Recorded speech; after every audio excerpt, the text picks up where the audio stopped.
Erika était une orpheline sans défense lorsqu'elle fut recueillie par un couple généreux, Michel et Obasi. Elle arriva dans leur maison avec pour seul bagage un sac de vêtements usés et une peur immense dans le regard. Mais très vite, cette peur fit place à un sentiment oublié, celui d'être aimé. Michel lui servit une assiette de riz chaud, Obasi la rassura, « Tu es chez toi maintenant. » Pour la première fois, quelqu'un s'occupait d'elle.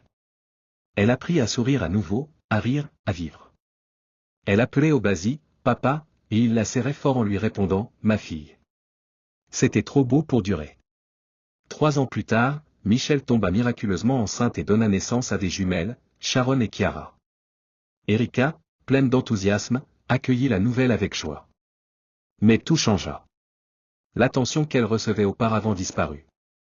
Michel était accaparé par les bébés, Obasi plus distant. Erika devint invisible.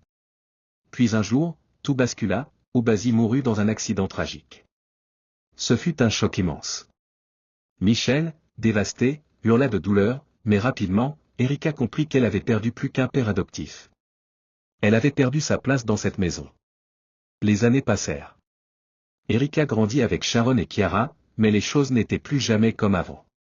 Un jour, en fouillant dans de vieux papiers, les jumelles découvrirent le certificat d'adoption d'Erika. Ce fut la rupture. Elles ne l'appelèrent plus « sœur », mais la traitèrent comme une étrangère. Michel, au lieu de la défendre, se rangea de leur côté. Erika devint une domestique dans la maison où elle avait autrefois été accueillie avec amour. Elle faisait le ménage, lavait les vêtements, préparait les repas, et mangeait seule dans la cuisine pendant que les autres riaient à table. On la ridiculisait, on l'humiliait, et Michel ne disait rien. Un jour, Michel lui donna de l'argent pour aller au marché. Erika le cacha soigneusement, mais plus tard, il avait disparu.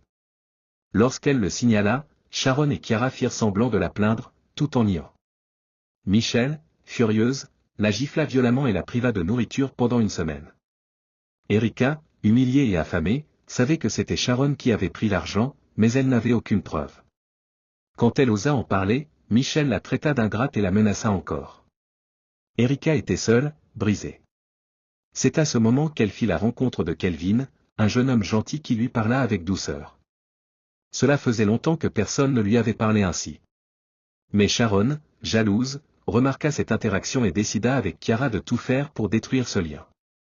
Michel, elle aussi, vit d'un mauvais œil l'attention que portait Amobi, et non Kelvin, à Erika. Elle mentit à Amobi en lui disant qu'Erika était déjà fiancée à un agent de sécurité nommé Austin. Déçu, Amobi s'éloigna. Le piège se referma. Michel força Erika à accepter un mariage arrangé avec Austin. Elle la menaça de la mettre dehors si elle refusait. Erika, n'ayant nulle part où aller, céda à contre-cœur. Elle fut conduite dans une maison délabrée, avec des murs fissurés et une odeur de moisissure. Là, Austin se révéla dur, autoritaire, et indifférent à sa souffrance. Pire encore, Sharon et Chiara vinrent se moquer d'elle, se délectant de sa misère. Mais rapidement, Erika découvrit qu'Austin n'était pas celui qu'il prétendait être. Il rentrait vêtu de vêtements de luxe, portait des parfums coûteux, et un jour, elle trouva un relevé bancaire avec une somme énorme. Lorsqu'elle le confronta, il révéla la vérité, il était en réalité un homme d'affaires très riche. Il avait testé la loyauté d'Erika en se faisant passer pour pauvre.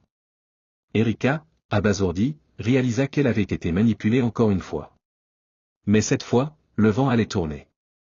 Austin emmena Erika chez Michel, non pas comme une victime, mais comme une femme transformée. Devant Michel, Sharon et Chiara, il leur montra une photo de leur nouvelle maison, un manoir. Il jeta une enveloppe remplie d'1 million de Nera sur la table. « C'est la dot d'Erika, dit-il froidement. Elle ne vous doit plus rien. Et elle ne reviendra jamais. » Michel, choqué, tenta de rattraper les choses, mais il était trop tard. Erika lui répondit calmement, « J'ai déjà une famille. Et ce n'est pas ici. » Elle tourna le dos à sa vie d'avant, sans une larme, sans un regret. Elle était enfin libre. Dans les jours qui suivirent, la maison de Michel sombra dans le chaos.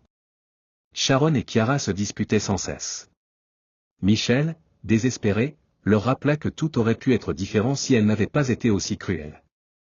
Sharon accusa Chiara de jalousie, Chiara rit de l'illusion de grandeur de Sharon. Austin, en réalité, ne l'aurait jamais choisi. Michel, à bout, leur rappela que le seul argent qu'il leur restait, c'était celui qu'il avait donné, et que Erika, qu'elles avaient toutes rejetée, était leur dernier espoir. Mais cet espoir avait choisi de vivre. Erika, la fille rejetée, humiliée et battue, avait trouvé la paix, l'amour et la dignité. Elle n'avait plus besoin d'eux. Elle avait tout reconstruit. Par elle-même.